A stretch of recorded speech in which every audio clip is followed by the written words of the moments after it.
Good morning. On behalf of the management, principal, and faculty members of Dr. MGR Janaki College of Arts and Science for Women, I would like to welcome you all to the eye-opener session on Role of Women from Ancient Wisdom. We will start the day with an invocation to seek the blessings of the Almighty.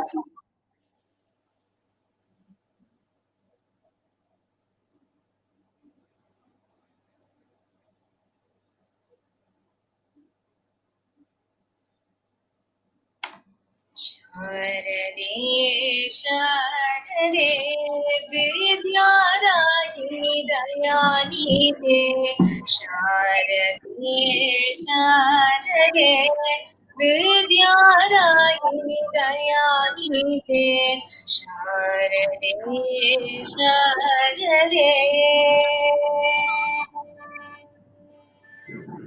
माता सरस्वती पूजा प्रभासिनी नारायणी जुत कमलासिनी माता सरस्वती पूजा प्रभासिनी नारायणी जुत कमलासिनी हंसवाहिनी कमललोचनी वाणी सरस्वती पालय मां हंसवाहिनी कमललोचनी वाणी सरस्वती पालय मां शारदे शारदे विद्यादायिनि दयानिधे शारदे शारदे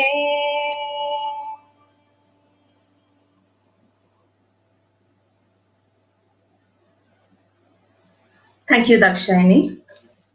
I would like to formally welcome our correspondent, Dr. Lata Rajendran, Chairman, Mr. Kumar Rajendran, Principal, Dr. Armani Mekhalai, Vice Principal, Dr. Lakshmi Balaji, Dean Academics, Dr. V.C. Shanti Lakshmi, Dean Students, Dr. Apita Sabhapati, all faculty members, and dear students to this session. Eye-openers have been a part of the culture of our college, and we have had numerous eminent speakers from different walks of life to share their life experiences in diverse fields. This practice has been beneficial in introducing our students to different perspectives and insights. This being the first eye-opener session of our Silver Jubilee year, we are proud to have with us today D.K. Hari and Hema Hari, founders of Bharat Gyan, a civilizational study initiative to compile and present the knowledge of India, its traditions, its culture, and its global ties from an Indian perspective. They have traveled extensively to over 30 countries to understand those civilizations, their culture, and knowledge. With factual content on 108 different subjects on the state of knowledge in India, its traditions, and its sustainable practices, compiled over 15 years of dedicated research, the Hari couple have evolved into subject matter experts on the overall understanding of India across ages from over 8,000 years ago to the present. They have given a few hundred lectures across India and the globe to wide audiences. Based on their research, they have authored till date over 22 books and produced 5 documentaries, as well as many short films that span a wide spectrum of disciplines such as creation, a trilogy on the history of Rama, a trilogy on the history of Krishna, to name a few. It is indeed a pleasure to have you both with us today. Before we start the session, there are some general instructions to the participants. If you have any questions, you may post them in the chat window. They will be answered after the presentation. The feedback link will be shared in the chat window towards the end of the session. Kindly fill in the feedback form to receive your e-certificates within 3 days. Without further ado, may I request Hari sir and Hema ma'am to take over the session. Thank you. Wish you all a very happy Navaratri. And we'd like to start speaking about your wonderful college and your Madam Dr. Lata Rajendran, who's been doing a wonderful job along with all the colleagues, principal, staff, every one of you over the last 25 years in building up this college so well. And today it is one of the landmarks of Chennai. Earlier also it was a great landmark of Chennai in a different field of film and entertainment. Now it's a landmark of Chennai in the field of education. And the effort that all of you have put through, the whole team, dedicated team over the last 25 years is commendable and is to be appreciated. All of you. Kudos to you for your wonderful journey of 25 years, and look forward to the next 25 years and more of an even better journey going forward. So we'll get to the subject of the season, which is Navratri, the 9 nights and the 10th day, Dashara. And we are going to see as to why we celebrate Navratri. I mean, many of you would already be well versed, having celebrated it right from your childhood. You would be aware of how it is celebrated, what all do you do in these 9 days and everything. But what we are going to look today is why do we celebrate Navratri? For what reasons is it celebrated? And why in the nights? And why 9 days? Why at this time of the year? Why not at some other time of the year? Why during this period? So all your whys, we'll try to look at all the whys. So, and hope it makes us wiser. She started off with Sharade, one who can sharpen our intellect. So let us see if this will make us wiser at the end of the session. And all this is intrinsically related to women. Every aspect of Shakti, every aspect of Devi, every aspect of on earth is related to womanhood, because earth itself is an embodiment of the womanhood. That's the beauty of it. So we will share our screen, and we are actually going to walk you through various formats in which we have compiled and shared this information, so that you will also be able to see where all they are and follow up further with it. And so we will share our screen, and we'll take it from there.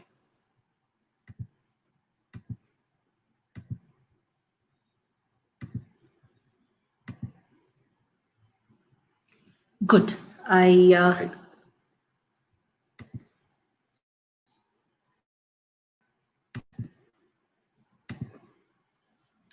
Can you all see the screen share now? Yes, I guess. Yes, I guess all of you can see the screen share. Okay. Ma'am? Is the screen share visible? Yes, good. Thank you. Yeah. Good. Now, this festival of Navaratri and Dashera is a festival that's celebrated across this land, this country, the civilization of India in different ways, in different forms, right from the north to the south. Each one of it. Let's take the north. Of course, we know how we celebrate it here, but let's look at some. In Kashmir, since you started off with Sharada, the land of Kashmir is a land of Sharada Devi. Actually, Kashmir, she's also known by the name Kashmira Puravasini, about which we have written a book. It's there in our website. You can do it free read. Now look at how they celebrated it. In the year 1922, it's a photograph about 100 years ago photograph in Kashmir, the celebration of Dashera. All the people are, and in the background you can see the famous chinar trees of Kashmir. Look at this wonderful chinar trees, which you have seen in some of the old black and white movies. That's a thing there. Look at that, beautiful. And look at the size of these effigies, and look at the size of the people there. Look at the effigy size. Okay. Then you come to Kulu Manali. I'm sure all of you have heard of Kulu Manali, a wonderful valley. This is the place of Hidimba, Hidimbi, and Ghatotkacha. I'm sure all of you have learned the stories of Ghatotkacha and Hidimba, his mother, Bhima's wife. So this is the valley. Look at the beautiful valley. This is the temple in Manali for Hidimba, the mother of Ghatotkacha, the wife of Bhima. And here, the Dashera procession is so famous here, up in the mountains of the Himalayas, in Himachal. Look at this. So that Kulu is also called the Valley of the Gods. Valley of the Gods, yes. It's one of the best times to visit this place, because that's when you will see all these village gods coming out on a procession. It's one of the largest festivals of Kulu.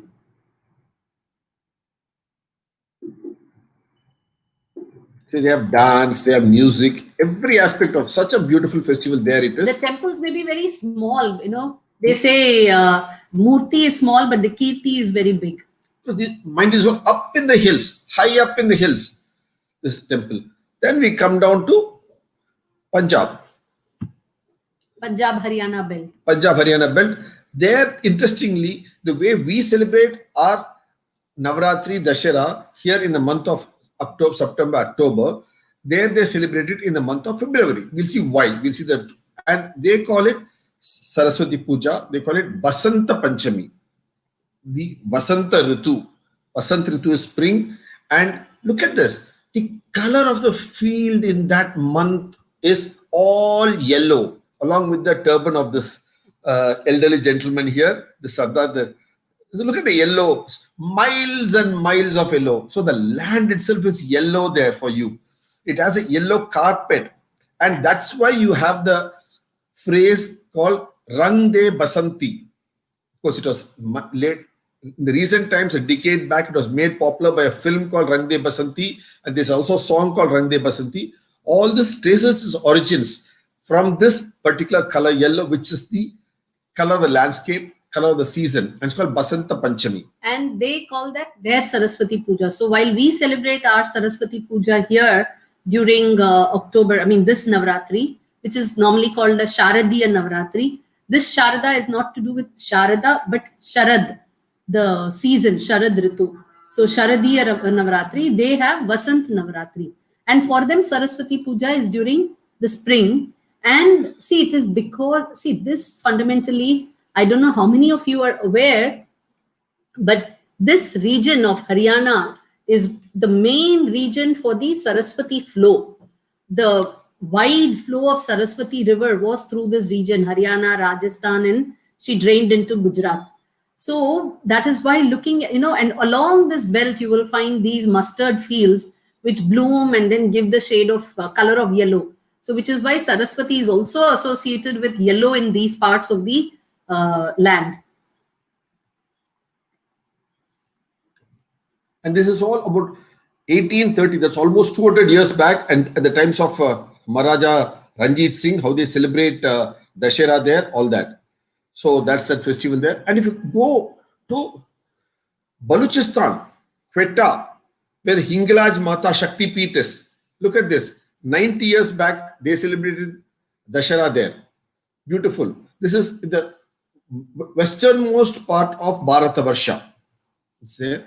And you come to, in Delhi, when the then Prime Minister was Lal Bahadur Shastri, you have the Dashera festival there. Look at this. In the Ramlila Maidan, which is now being telecast this time for the first time, in Doordarshan, it's being telecast live. Okay. And this Saraswati Puja here in Kathmandu, Nepal. Look at the style of the headdress, everything. Of course, they also celebrated it in Basanta Panchami, that is held in at the end of January, February, that period. Now, I just want you all to make a mental note. See, we said Haryana is where the Saraswati river flows and it's so yellow, and therefore they are celebrating Navratri. I mean, their Navratri in Vasant time, springtime, they call their Saraswati Puja then. But look at it, this is in Nepal. There is no Saraswati there as a river. But they also call their Saraswati Puja in the Vasant Ritu, springtime. Please make a note of this. We will see why later. And this is there at that temple there. Same, this is a temple for Saraswati where all artisans, musicians, everybody come there. And look at this in Nepal. Look at the wonderful headdresses they have on. So colorful, so beautiful, so vibrant. The whole culture of the civilization is so vibrant. Beautiful. And look at this. What they do, the way we do for Vijayadashami, what do? They also plant all the Navadhaniyams, sprouts and all these things, and then have the Sindoor for that. And for all the 9 plants, the names of 9 plants, and some of the English translations we have here. Each one of their plants. Beautiful, isn't it? Now let's come to Ram Leela in Uttar Pradesh, one of the famous ones in different parts of India. This, of course, they celebrated for the commemoration of Rama killing Ravana. So that's what it's celebrated. So Ravana, Kumbhakarna, Meghnad, huge effigies they make with crackers, pataka, and then they burst. And look at this. This is a painting of almost 200 years ago in Banaras, Ramnagar. Banaras, Varanasi is to the south of the Ganga River. Ramnagar is to the north of the Ganga River, which is at the palace of the Kashi Nareshas. The Kashi Naresh comes down from the date of Mahabharata. Kashi kings. The kings of Kashi. If you look at the story of Mahabharata, which most of you would have heard in Doordarshan, the famous Mahabharata episode, they will speak about the name Kashi Naresh. His palace is in Ramnagar, which we happened to go there a few years back at sea. So look at this painting there of Ravana and this. Look at the beautiful painting. This is 200-year-old painting by a Britisher. And look at all this here, Hanuman and all that here. So very nicely done. And this is a those days painting by James Prinsep in 1834 of the same Ramlila Maidan in Ramnagar. Look at how they are spelling Nagar then, N-U-G-U-R. The spelling 200 years back. And it's a description of how Ramlila started was one of the early times, about 475 years ago, when Goswami Tulsidas was over 80 years back, and that's the time they had the Ramlila there. So this initiative of Ramlila starts from that period. Look at this. So it's almost a 500-year-old festival. Continuous tradition of this land going across centuries. Look at the beauty of it. And then they have the festival of Bharat Milap. Milap is what, Johnny? Milan, coming together. Milna, meet. So when he comes back after the 14 years of exile, Rama, Lakshmana, Sita, they meet. So that's a reunion of Bharat Milap. That's also part of this festival there. Like, similarly, if you go to Assam, you celebrate it by the Kamakya temple, again a Shakti Peeth, in the eastern part of India by the Brahmaputra river. It's called Kumari Puja. They do for all the Kumaris. This is in Nepal, it's in Assam, different parts you have the Kumari Puja. Look at all the young girls, so beautiful. So they do Kumari Puja here. So this is in the Kamakya temple on the banks of the Brahmaputra river. Actually, when the Brahmaputra river is in spate, is in floods, the waters will come up to the feet of the Kamakya Devi. That's the beauty of it. Then you come to Bengal, the famous Durga Puja. Vijayadashmi. Look at this. So, Durga Puja. So, different parts of the land. And here is associated with Mahishasura Mardini, which we'll see a little later, how this idea. And we also got a film on Mahishasura Mardini in our YouTube channel, which you can all watch. It's there. And look at this painting again. It's almost 200-year-old painting of Durga Puja in a house in Calcutta. Look at the pillars of the house, the structure, how grand it looks. The puja festivals and the dancers doing the puja. There's another painting in Calcutta of this about 150-year-old painting, you can see. Picture of it. Then you come to the Dashera here, which is in the army campaign. So war campaign, Mewar, about again 200 years back in the army, how they celebrate Dashera. So we celebrate Ayudha Puja. They also have Ayudham. All these are Ayudham. So they do puja for all the Ayudham here. So it's Ayudha Puja there for them. Then you come to Gujarat, the famous Dandiya Ras that you celebrate there in Gujarat. Then you come down south to Dasheras. Look at this. This is in Hampi. You have this big platform, granite platform. It's called the Mahanavami Dibba. Mahanavami Dibba. It's 500 years old. Sculpted so beautifully in Hampi. I'm sure many of you in your lifetimes will get the good opportunity of visiting Hampi. Spend a day, because this Mahanavami Dibba is just open Dibba. It's an open, huge platform. Spend a day to go around. Each is a Dibba here like this. But look at the sculptures each of this is built specifically to celebrate Mahanavami by Krishnadeva Raya. Of all his victories and all this. Look at this Mahanavami. Each sculptures, they tell a story of the whole Navaratri Mahanavami celebration. Look at this. Everything is about a story. It's a grand story, a spectacle. That's what it is. And different travelers who came to Vijayanagara over the years, they have all written about this. Starting from Niccolo Conti to Abdul Razak, who came from Herat, that's in Afghanistan. Then Domingo Paez, to every one of them, they've written about continuously for 300 years. They've written about how this Mahanavami Navaratri has been celebrated there. And look at the staircase to this Mahanavami Dibba, where the people go sit, all the royalty sit here and watch the whole procession happening.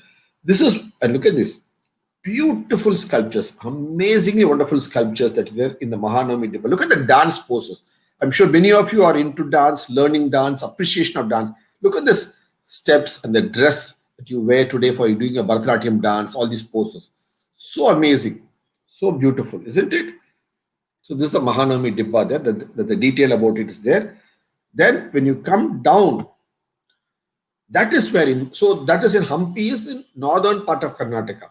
That procession that was then done in the Mahanavami Dibba has now come down south to Mysuru, where you have the famous Dashera celebrations, Navaratri celebrations in Mysuru. Beautiful celebrations you have there. So how it started off here 500 years back, now it has moved down south and celebrated here. Similarly, if you look at Andhra Pradesh, also you have the same different villages. You have the Navaratri festival in different, just like you have in Uttar Pradesh, same celebrate here also. Then you come to the Saraswati Puja in down south. How do we celebrate it? Two ways. One is by having beautiful kolu, be it in Thiruvananthapuram or Chennai or Bangalore or Andhra Pradesh, all the wonderful dolls, Channapatna dolls to all the Kondapalli dolls to the Puducherry Man Bommai, Tanjavur Bommai. Each place has got Bommai. Look at this. This is a full kolu set in the Srirangam temple. Look at the set of how they celebrate kolu. Look at each one is different. Full set inside the Srirangam temple. So the temples used to celebrate here. You see Andal here, see? Andal Kondai. So the stories, the Puranic stories are said in these places and celebrated so beautifully. So temple is not just a place of worship, the temple is a place of celebration where you have a full range of Navaratri kolu. Probably this is one of the grand kolus. Many temples had these kolus right through the ages. Unfortunately, in the last few decades, it's come down. Look at this here. Sharda Devi here. Each one is a panel there. Wonderful kolu. See? Amazingly beautiful in the temple. So then you come down to how on the 10th day you have Akshara Abhyasam, wherein they start children from starting to learn. So it's a day of learning. So they teach the child how to learn. So different places they have these communities where they do this across the land. So it's a beautiful way of you celebrate across the land. And what is when you say Dashara? This Dasahara. Hara is defeat. Okay? Hara. So you defeat something. So it's mentioned in Shabda Kalpa Druma. It's a famous text where it says that 10 sins. 3 relate to the body, 4 relate to speech, and 3 relate to the mind. So what are the 10? So how it is the false pride, wishing for others, thinking. So all these are the 10 sins that you can. So all this is there. Actually, it's there in our article to read in our mini book and our article, you can read that. So the harshness of words, lying. So unrelated, useless, loose talk. So each one of these are harassing others without valid reason. So each of these sins. So that is what we overcome actually. And look at it. So, okay.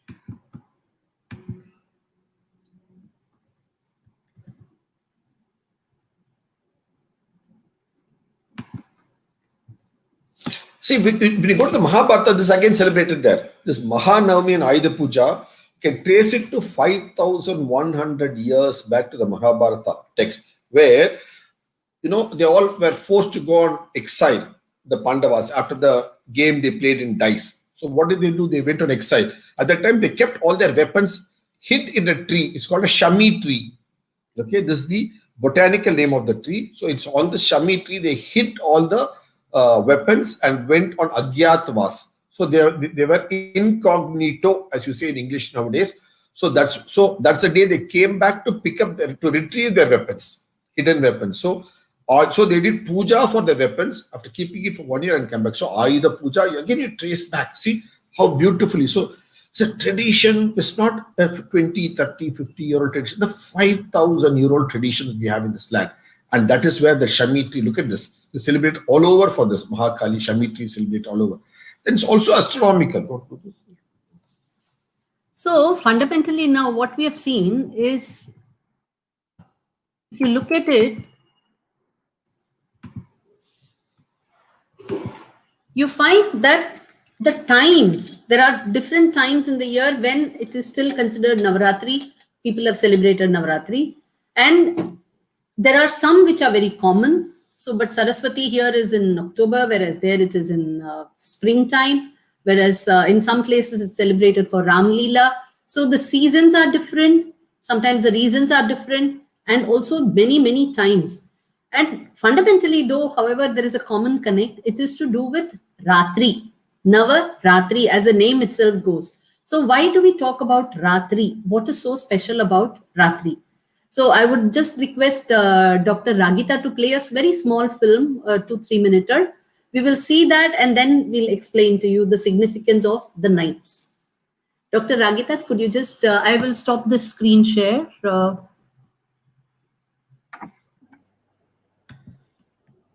She's supposed she can take over. Yes. Dr. Ragita, can you present? Yes, ma'am. Yes, ma'am.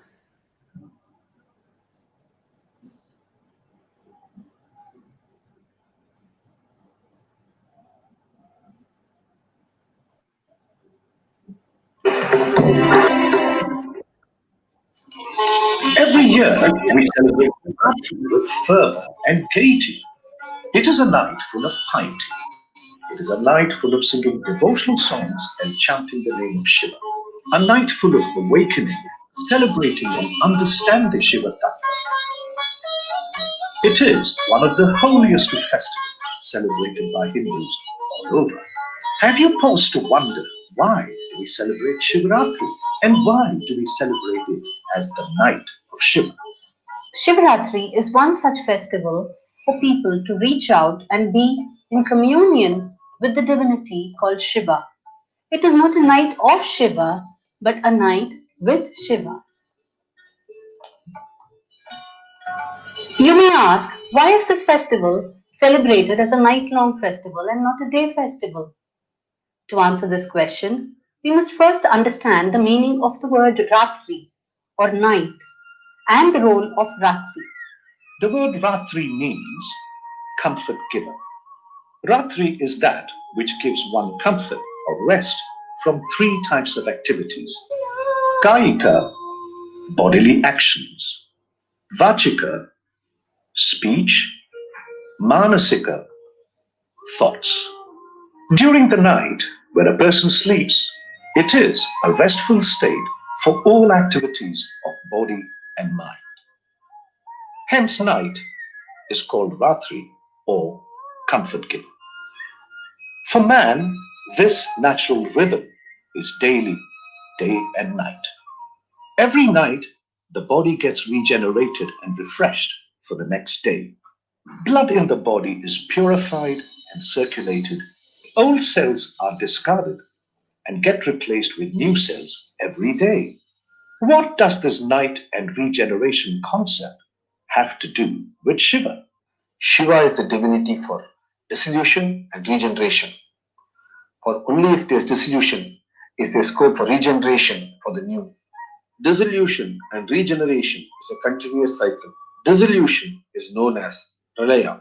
From time immemorial, our ancestors have given this night of regeneration a feeling of serenity through fasting and praying, followed by celebration with singing. Why is this Shivaratri called Mahashivaratri or the Great Shivaratri? Does that mean that there are other Shivaratris too? Not so well known is the monthly celebration of Shivaratri, which falls on the Krishna Paksha Chaturdasi every month or the night preceding the monthly Amavasya new moon. Mahashivaratri we celebrate annually the Krishna Paksha Chaturdasi night. That is, the night before Amavasya, new moon in the month of Magha, which now occurs in the month of February, March.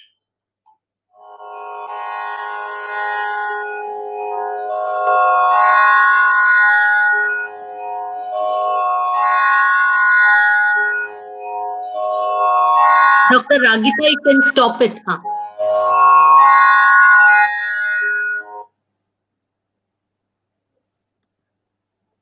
So actually, therefore, you would have got, while this is about Shivaratri, I mean, this will kind of set the trend for understanding Navaratri. That is why we wanted to play it for you. See, the word Ratri is also, it comes from the root Rama, which means that which is pleasing, soothing, comforting. That is why Rama is one who is a comforter. He's very soothing. And that is why everybody craved for Rama. They love Rama because of his very nature of being a comforter, and that is how you get Ratri, which is a comforting period for in a person's life of a day. That's why we have in the Tamil language the word Ramyam, meaning soothing, something pleasant, pleasing. Ramyam, isn't it? We have a word used in poetry, a lot of literature in Tamil. It comes from that. So the night is actually a rejuvenator. A night is the balancer because it puts to halt your mind, your thought, your actions. So all of these, your speech. So speech, action, and thought, all three come to a still and you are at rest.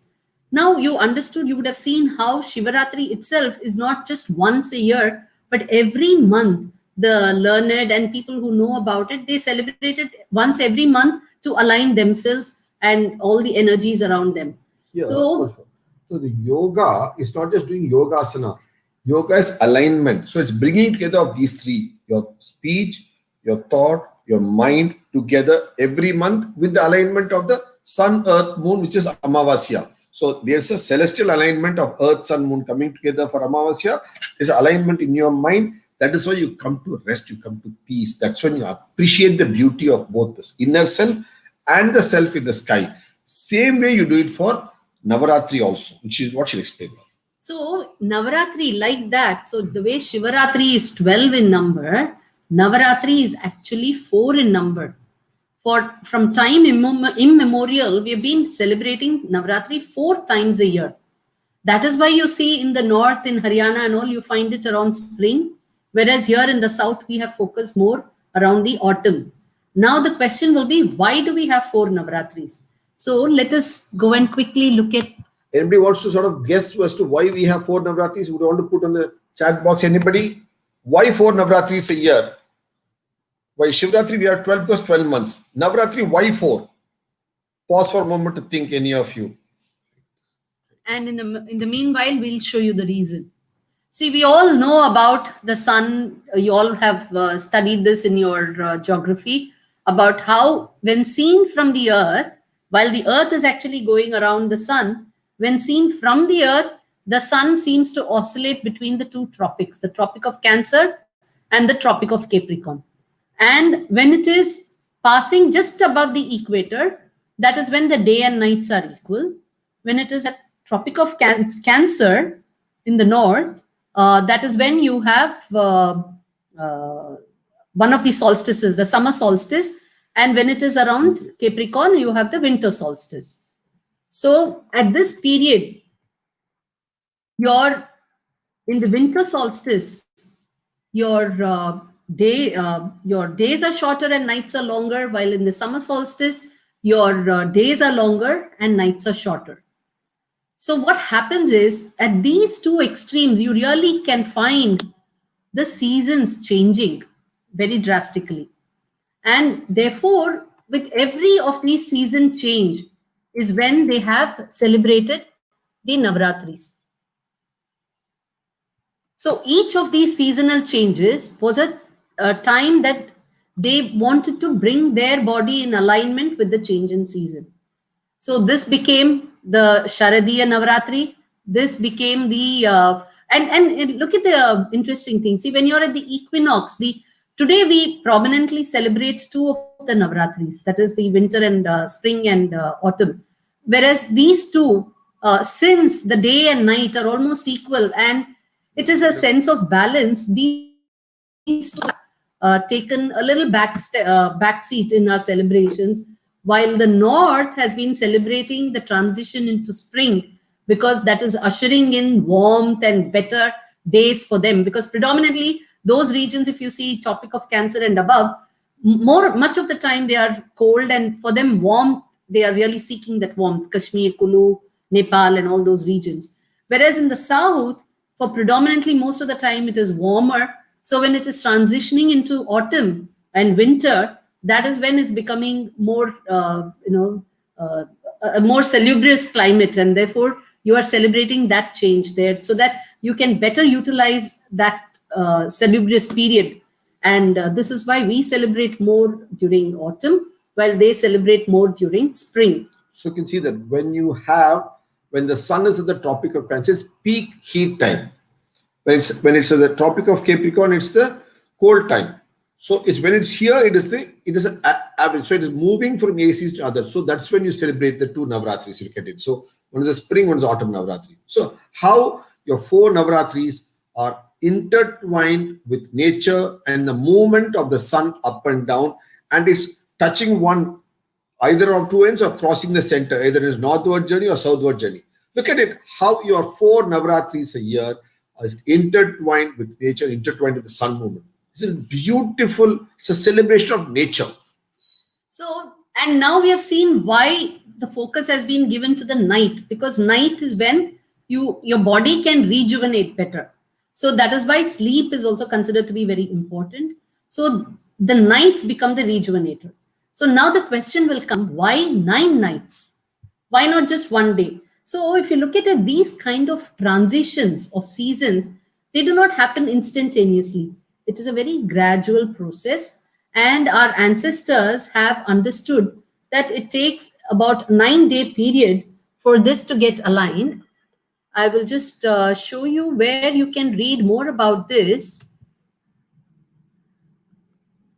It is available in our book, in our website for free read for all of you, which we have shared with Dr. Agita Radhakrishnan Madam and as well as the Principal Madam. So it's available there where we speak about this. It's there in our article book. So you get 4 Navratris for the equinox and the solstice, and it is the period of the Sandhi.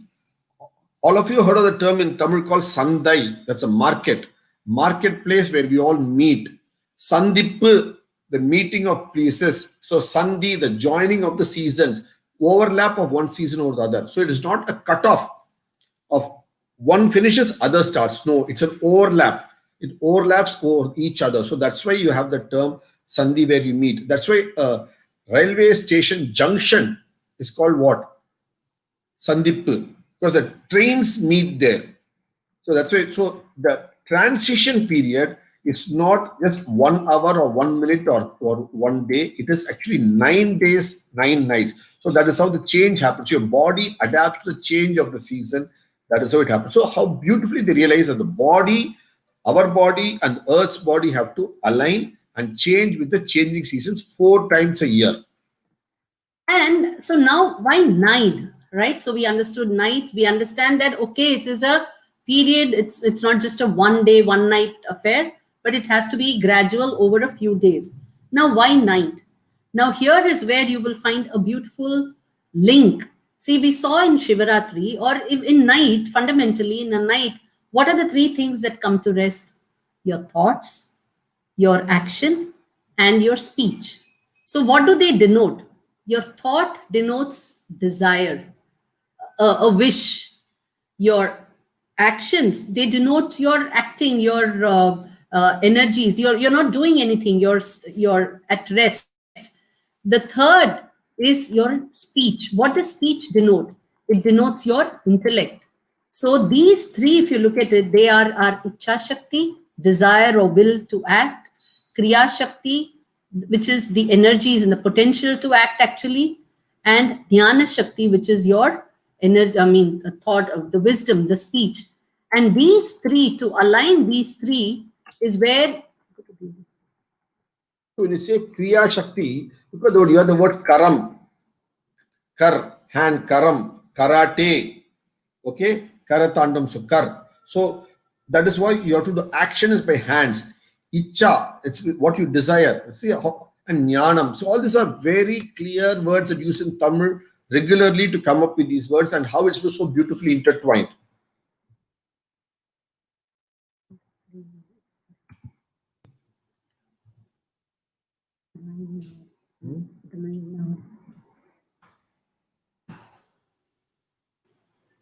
So what they did is for these 3 divinities, so these 3 energies, which is the Ichha Shakti, the Kriya Shakti, and the Jnana Shakti, they have set aside 3 nights for aligning each of these 3, for you to bring in alignment all these 3 aspects of your daily life. And the first 3 were set aside for Saraswati, the second 3 were for Lakshmi, and the last 3 for Durga. So that is how they, over a period of 9 nights, were therefore dedicated as this transition period to align in all these 3 forms of energies. And that is how we have ended up celebrating it as a 9-night festival, a Navaratri.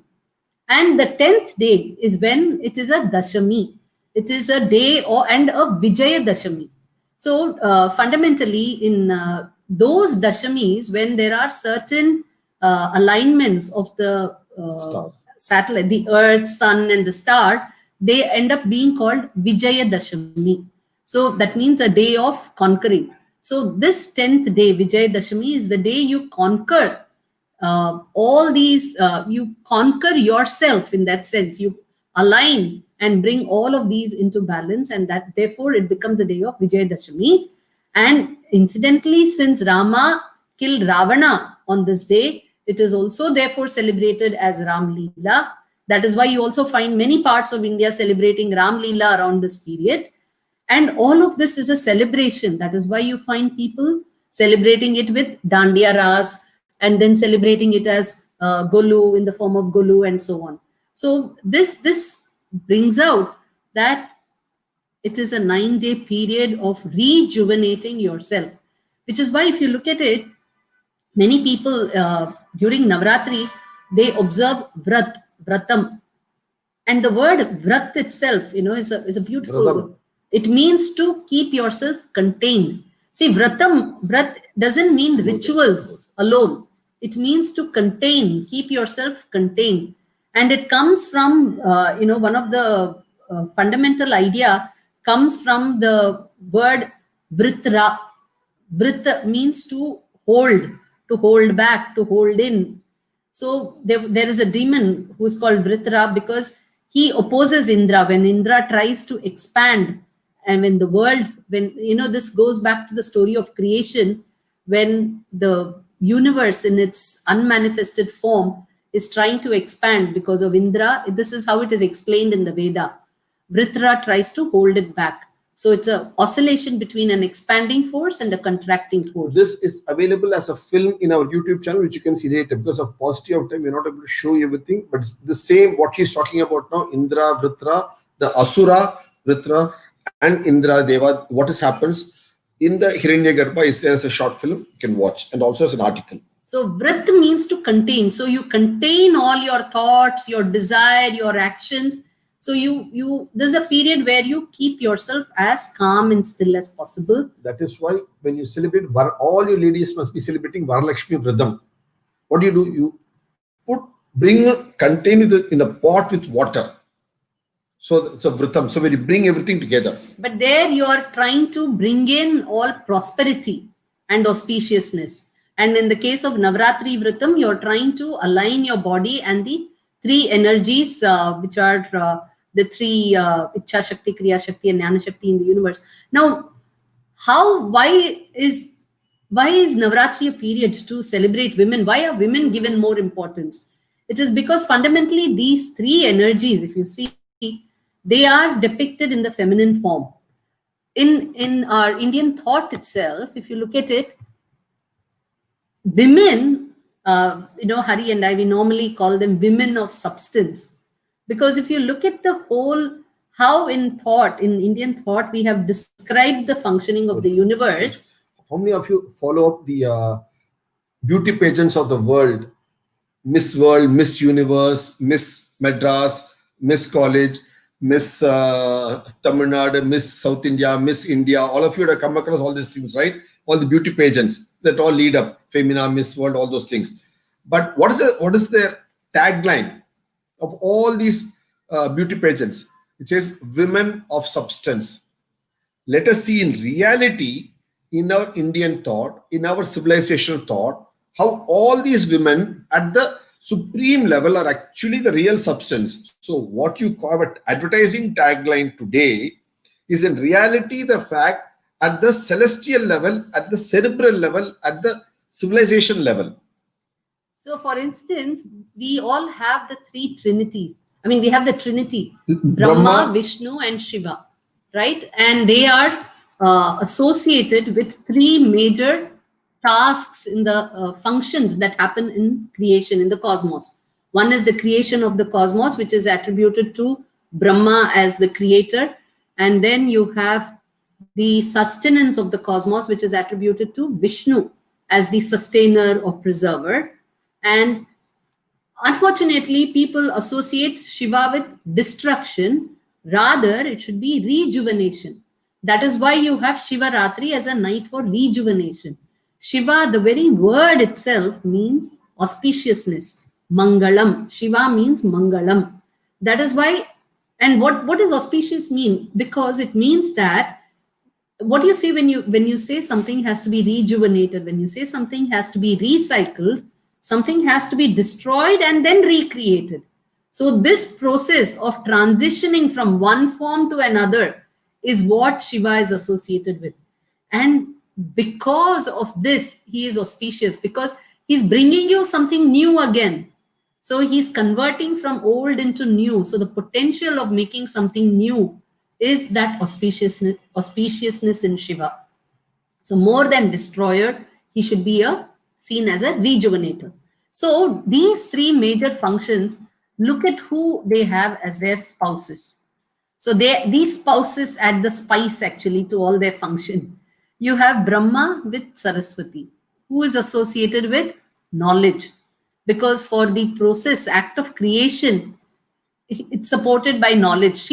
Knowledge is a very, very limiting way of describing Saraswati. She's actually, if Brahma is not just creator as somebody who makes, Brahma makes space.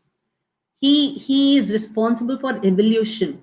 It is from his word, the root Brahma, Bra, which means to expand.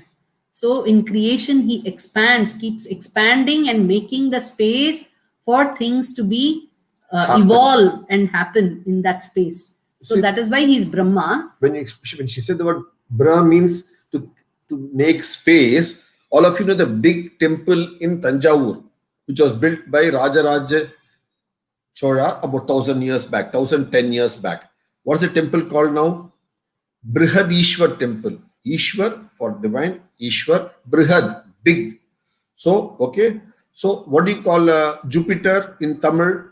Brihaspati, Nakshatram, right? So Brihad is big because Jupiter is a big planet. Okay, so Brah there means big, expanding. Similarly, for Mumbai, what do you call it? Mumbai as Brihan Mumbai. Greater Mumbai called Brihan Mumbai. So Brah means BRH. Brah means big. So Expanding. Hmm. And Saraswati actually is the entire medium of this expanded space. The medium which contains all the knowledge and everything, all the vibrations around in the knowledge, in the universe. So that is Saraswati. So it's knowledge is just very limiting. She's much beyond that. So this Brahma has this Saraswati as his consort. Vishnu, the sustainer, now to sustain, to preserve, what do you need? You need resources. You also need a goal. So the goal, look at the word Lakshmi. It comes from Lakshya. That who's... Tamil Lakshyam. You have to do something. What do you have? Lakshyam. You have to go towards a goal. If you don't have a goal, you don't know what to achieve. You don't know which side to go. You have a goal in your exam to score as many marks as possible. In some subjects, you can score 100 centum. Some subjects you score in high 90s. When you play your games, what do you want to play points to win the game, isn't it? So you have a goal to achieve. When you cook food in your house, what do? You want to make as tasty, nutritious, healthy food as possible. So you have a goal. So in every activity of your life, you have a goal to do. Every hour, every moment of your life, there's a goal. You want to do something. When you breathe, what? You breathe to live. So every activity, so the act of preserving has a goal attached to it. That is why earning wealth is also a goal. So Lakshmi. So it's not gold alone, it's not Lakshmi.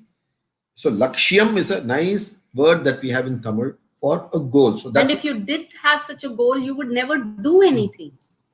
So that is how you get that's why she's associated with wealth, all forms of wealth, because she makes you do something. She makes you act. She gives you that goal to act. So that is how she is the consort of the sustainer, Vishnu. And finally, when you come to it, if you have to regenerate, when you have to change something from one form to another, and when you have to manifest something, especially in a material form, then you need Shakti. So that is how Shakti is the consort of Shiva. So if you look at it, all these forms of the underlying substance needed for the functioning principles themselves. So the essence of all these principles are these three energies. So Lakshmi, Saraswati, and Shakti. So Durga. So that is how you see that the women, and because they Indian thought has represented in the masculine and feminine form, energies have come to be associated with women, and that is how when you celebrate the 9-day period, when you celebrate energies, when you try to align the energies, that period is also come to be as the period for celebrating womanhood. When you don't have this energy, what do you call it? When you're tired, you're energy less, when you are fatigued, what do you call that? When you have fatigue, what do you think of it as? When fatigue hits you, when you don't have energy, what do you call that? Think of it. Huh?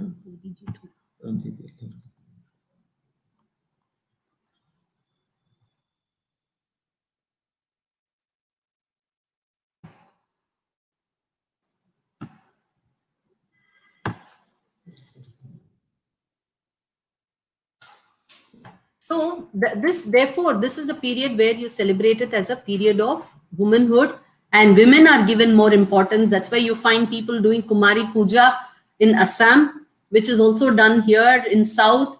So all over India, if you see, it is the period for celebrating womanhood, because in Indian thought, fundamentally, all these energies are associated with the woman principle in the cosmos, cosmic woman principle, and therefore women are also automatically celebrated. Now, one very interesting thing will therefore come up as, why is Mahishasura Mardini?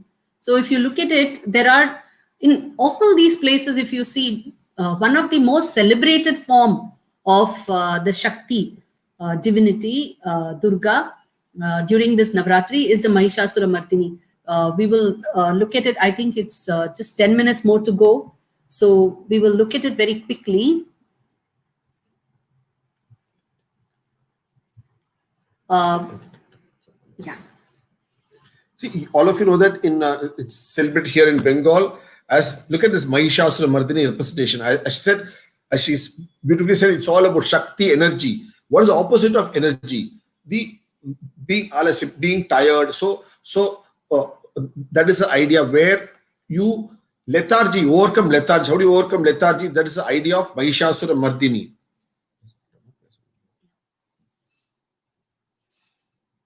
See, before you come to why Mahishasura Mardini itself, want to take you to our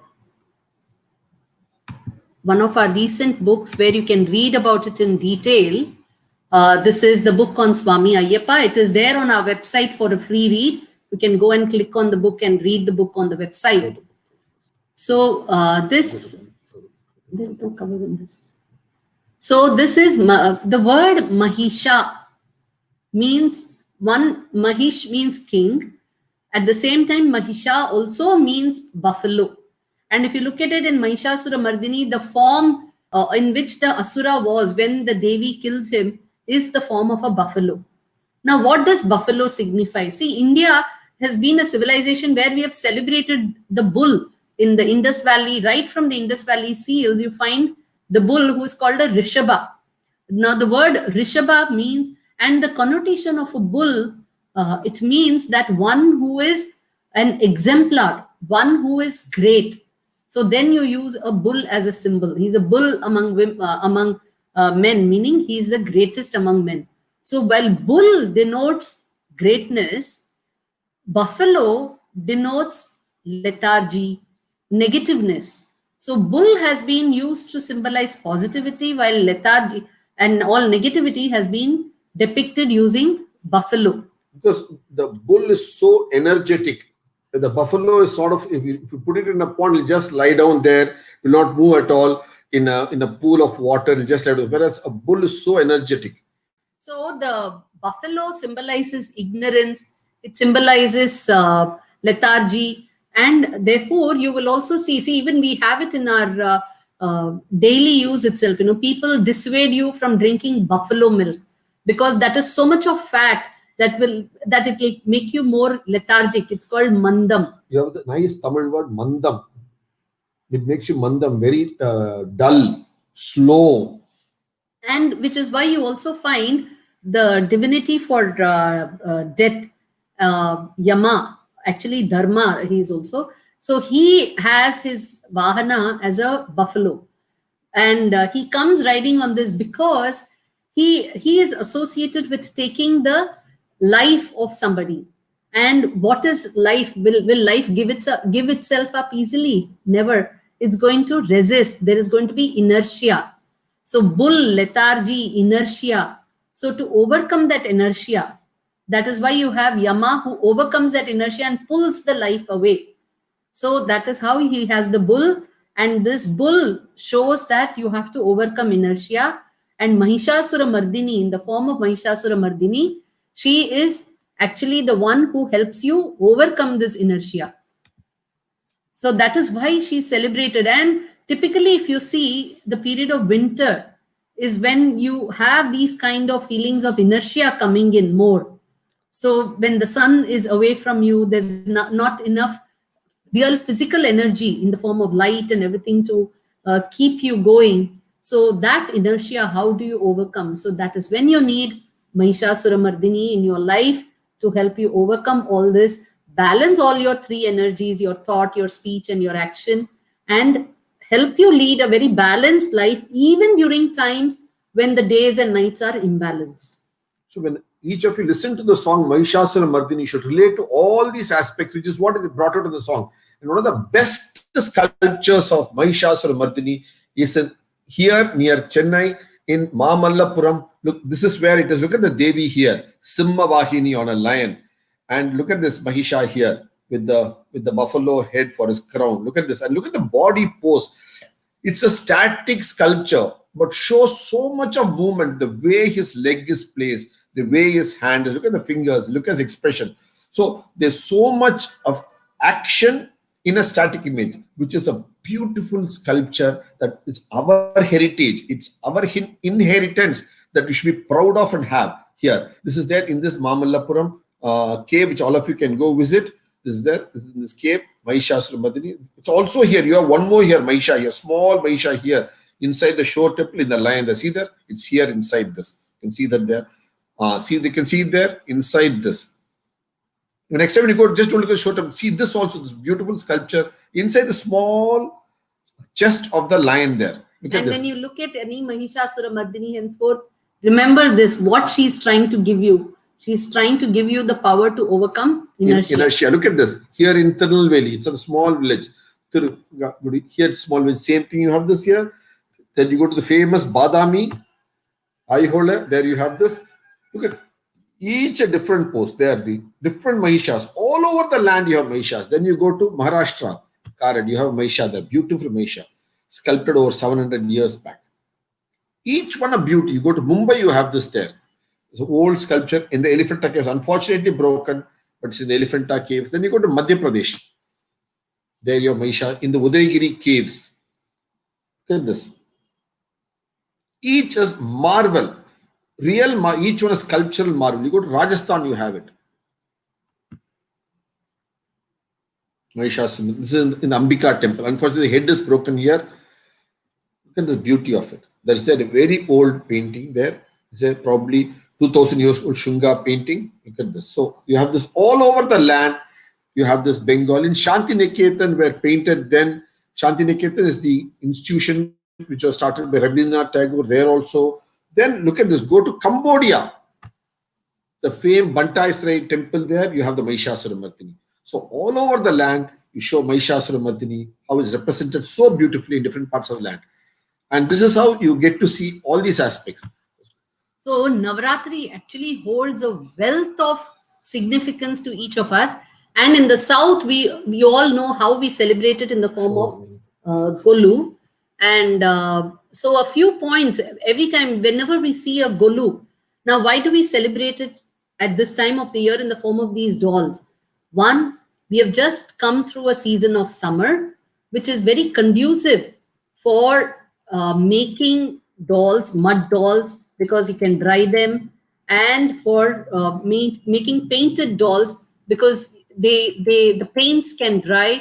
So this is a time, and also the agricultural activities will not be a big load during the times of summer. So people would get time to do all these kind of craft work and display them. But what kind of dolls did they do? They made dolls which depict the Puranic legends. So, Yeah. You want to speak about it, or you want to Yeah. show somewhere? yeah, I want to show the book on. Yeah, where you got all this. It's a book that we made. It's available for all of you for free read in our website. You can go to our website, bharatgyan.com. This is the book you'll get there in the mini book section. Look at this book. It speaks about, it's a probably 70-page book or whatever it is. You all read the different types of Navratri, all Navratri. the details are here. All that this there. Whatever we spoke spoke about is there. You can share with all your friends, family. And we'll just wind up with a little bit of understanding of what this Golu tradition really means. So we have seen that this is a time when they can make all these dolls. It is ideal. These are 9 stories about the 9 days of Navratri. But what did they make during this? What kind of dolls did they make? They made Puranic legend dolls. So these dolls, these toys actually keep telling us about various legends of our land. And through this, they have kept the tradition of storytelling also alive. So they not only have we had people to tell stories or literature to write to us about, write and tell us about these stories and the legends, but these legends have also been depicted using toys as well to make it more realistic and more experiential. And that itself is a continuing tradition of this land. And so beautifully brought out different. Look at this. So what you do is, when somebody makes a doll, they learn the stories and then they make the doll. So they are aware of the stories and know what to make a doll. So the doll maker knows the stories. Then when the seller sells, the vendor sells a to you, he doesn't sell a product. He tells a story and sells it to you. So the maker knows the stories. He's imbibed with the dharma of the land, the stories of the land. The seller knows the stories to sell it to you. So he also knows about this. Then the person who puts up all the children, the ladies, the girls, or the family members who make the Navaratri Kolu displayed in the house, they know the story. So they display it according to the stories. Then when guests come to the house, what do? They explain the story. The children of the house, the ladies of the house, they tell the story to the visitors.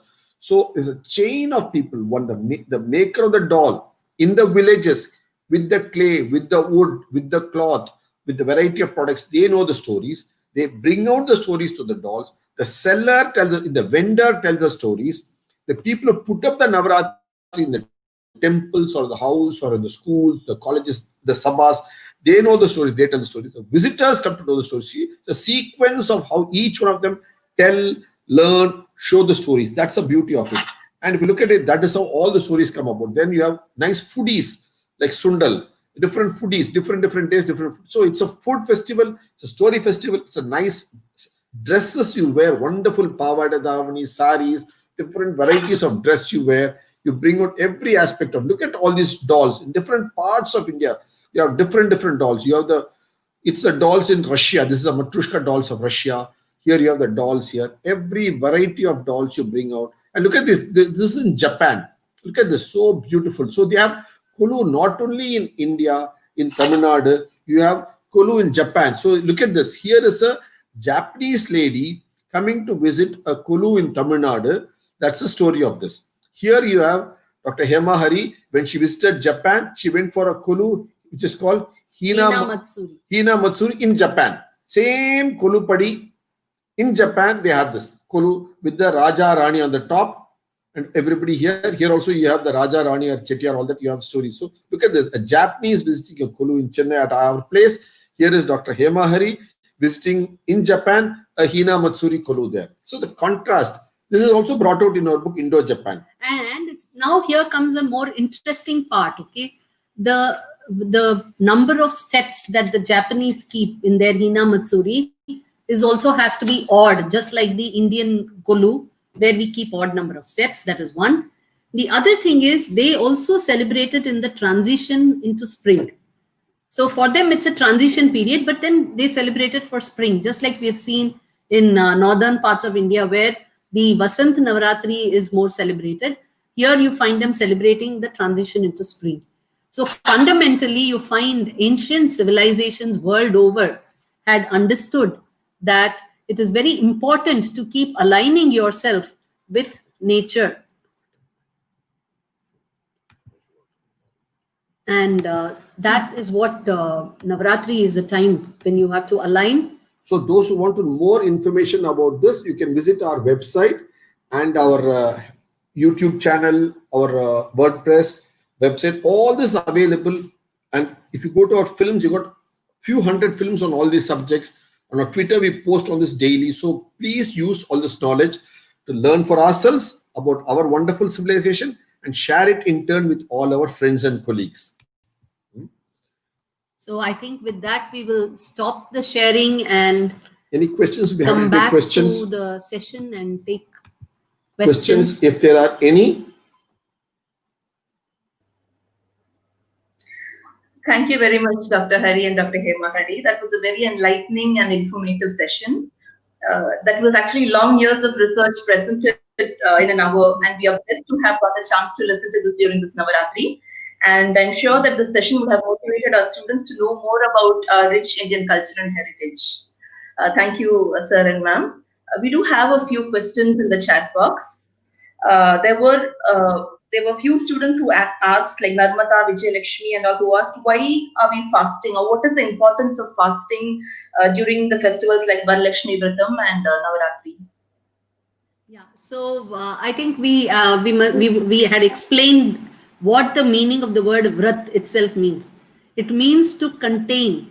So contain your three major activities: your physical activity, your mental activity. So all three forms, your thoughts, your speech, your action. So when you try, so vrat is the time when you contain all three of them, try to balance them, so the moment you still and calm them, that rejuvenates you. So that is why Vratam is seen as a time which is a period of rejuvenation. And different people give different focus. Some will take a Mauna Vrat, some will take a fasting for stilling and calming your digestive system, so you don't eat on that days. Some take a Vrat in the form of meditation, which is just to still your mind. Dhyanam. So you can do Maunam, you can do Dhyanam, or you can do Upavas, which is what you also do on Ekadashi, Upavas.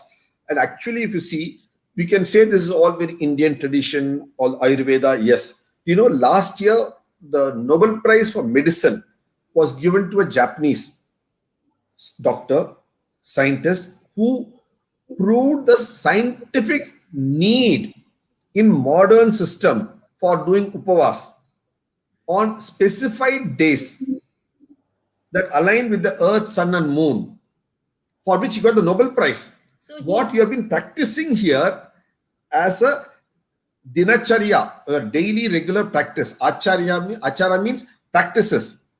Okay, there's such a practice. Your practices of the land has got, because somebody explained it scientifically in modern medical language, he got the Nobel Prize for it. He had explained what happens to the body when it fasts. So he could explain that and medical terms. In medical terms. So whereas, so the same thing, so this is fundamentally what our ancestors had understood and had therefore advocated as part of the Vrat.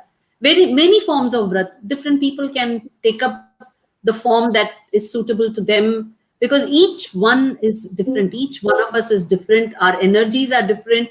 What we need to balance is different. So we have to find out our own method and balance.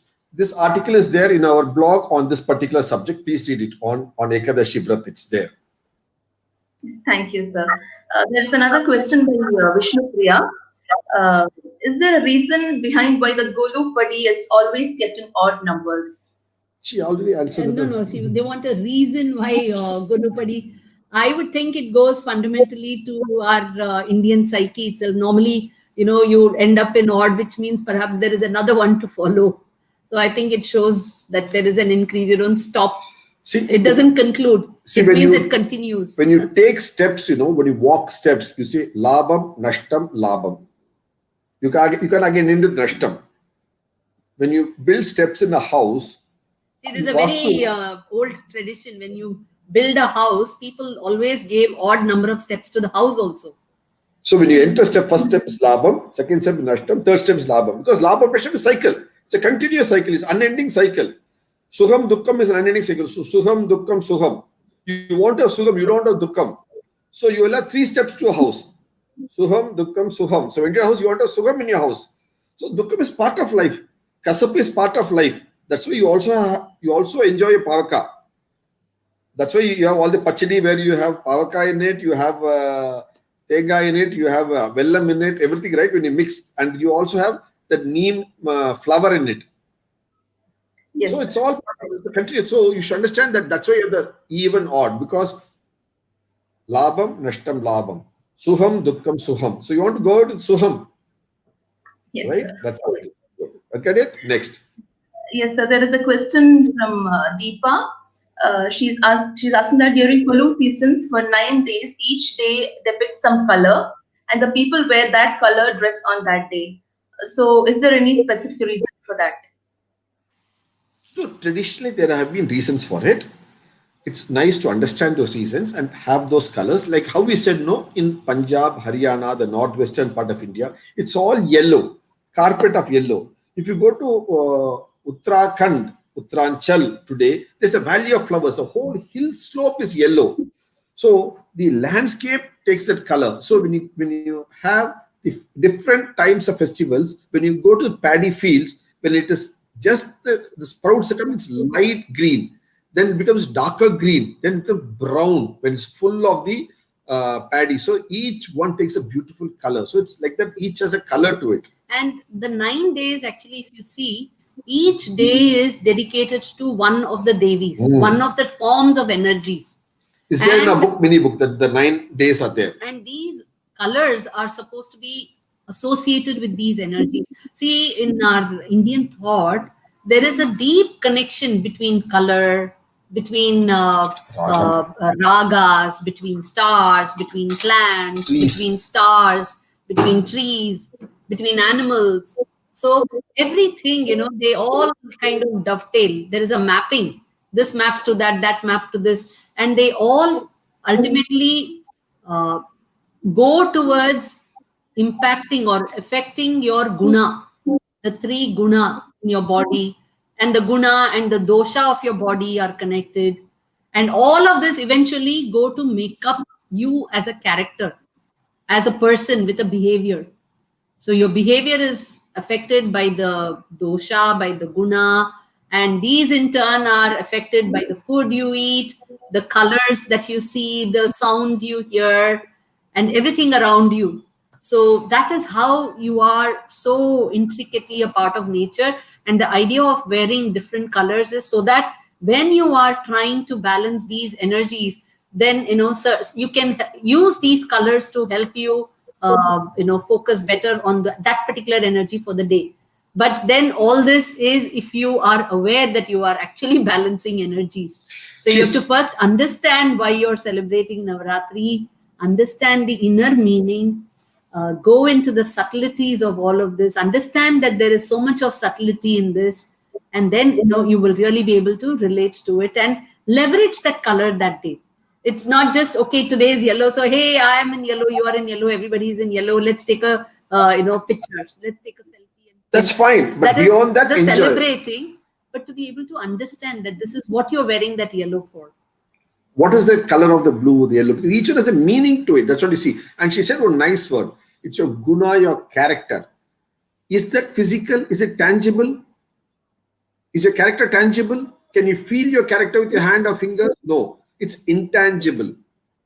Your guna is intangible. Your character, but you exhibit it every moment of your life.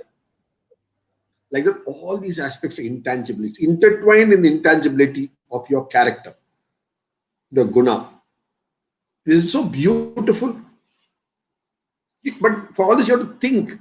You have to contemplate. That's the beauty of it. Yes, thank you, sir. And there was a question by Pushpa. Why do the gods look different in the north and the south? Is there any specific reason for that? See, all these are basically energies and forces and tattva principles. Each of this, the way you sit in your dhyana and the way you contemplate them and come up with them, you can showcase them in that way with their characteristics. It's all intertwined with your characteristics and their characteristics. You can show them the way they come up with you. That's why when a Vishwakarma is asked to make a vigraha in a temple or a sculpture, what do? Traditionally, they are supposed to go sit in dhyana. And the shape that comes to them in mind in their dhyanam is what they bring out as a vigraha, as a murti. Okay, that is how they bring it out beautifully. So that is what you experience. What they experience in the dhyanam is what they bring out for you to experience. It's not made to order like, okay, you put one hand blue color, one hand green color, one this, that. No. It's all to do with where you sit down. You are in sync, in alignment with nature. You do dhyanam and out of it, it comes. So that is how each place has got its, because if you go to say Nepal or Tibet, the way they show it is with the slightly long eyes. They do all those things. If you go to some other place, they show it some other more chubby style. If you take a Tanjavur painting, it's so chubby and nice, isn't it? So cuddly, so chubby. Where you go to some other part, it's more sharper noses, sharper features. Each one is a variety like that. You show so nicely in each place. Similarly, if you go to Cambodia, Thailand, Apsaras, look at the shape of the Apsaras face, eyes. It's so different, so beautiful. See, another thing that influences these differences in design is the kind of local material and local material used to make the art piece, the local tools they use to make the art piece. So all of these. So while on one side, the local mindset, for different people, what appeals to them, what is their focus, what do they look for? So what resonates with them, that changes.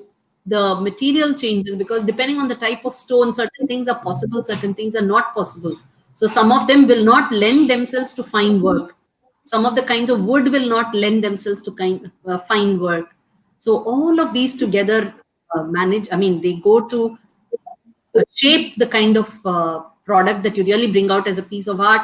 And it is this differences which gives the land of India its diversity. Its beauty. Like that, we have different musical instruments. North you have Shahnai, here south you have Nadaswaram. There you have tabla, here you have mridangam. Both are nice percussion instruments. Both are nice wind instruments. You have string instruments. Here you have veena, there you have got sitar. So everything is nice. Both, each have a beauty. It's way of expression. This is all wonderful. That's the diversity of the land, the beauty of the land. Thank you, sir. There's one more question. What can be done to change the mindset to make the lives of women more safer when we take the history or that historical perspective? I think the knowledge, first of all, will help us to understand the narrative and the perspective. Because unfortunately, today we don't have that perspective, that knowledge. So, see, we showed you one slide where it said about dare and confidence.